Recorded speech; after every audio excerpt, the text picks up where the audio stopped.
நடிகையிடம் ஒரு பத்திரிகையாளர் ஒருவர் உடல் எடை குறித்து கேட்டிருக்கிறாரு. அது மிகப்பெரிய அளவில் ஒரு சர்ச்சையாக இருக்கு. எப்படி பார்க்குறீங்க? அந்த கேள்வியில் அந்த நிருபர் கேட்டதில் என்ன புரிஞ்சுக்க போகிறாரு? நடிகையை பற்றி உன் நடிப்பு திறமை என்ன, எப்படி நீங்கள் உங்கள் மார்க்கெட் எப்படி இருக்குது, இதெல்லாம் கேட்டிருந்தாங்கன்னா அர்த்தம் இருக்குது. உடல் எடை எதுக்காக கேட்குறாரு அவர்? ஏன்னா அவர் டாக்டர். அவர் பத்திரிகைக்கும் அந்த நடிகையினுடைய உடம்புக்கும் என்னங்க சம்பந்தம்? அவர் என்ன ஃபோட்டோகிராஃபரா?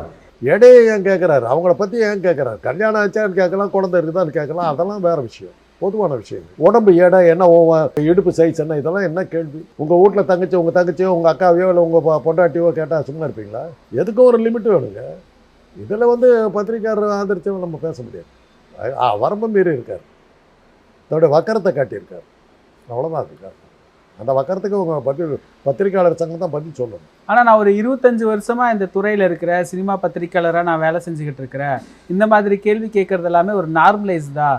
நாங்கள் எல்லாருமே நடிகைகள் கிட்டலாம் இந்த மாதிரி கேள்வி கேட்போம். ஹீரோலாம் உங்களை எப்படி தூக்குவாங்கன்னெல்லாம் நாங்கள் கேட்டிருக்கிறோம். இதை அவங்க பெருசுப்படுத்துறாங்க அப்படின்னு அந்த பத்திரிக்கையாளர் சொல்கிறாரு சார். அவரை நியாயப்படுத்திக்கிறார் தங்க. அவர் அந்த மாதிரி ஆளுன்றது தெரியுது. நடிகர் எப்படி தூக்குவார், இதெல்லாம் இது போன்ற கேள்விகள்லாம் ரசிகர்களுக்கு எந்த வகையில்? போர்னோகிராஃபி, ஆபாச புத்தகங்கள். அந்த பத்திரிகையை சேர்ந்தவராக இருப்பார் அவர்.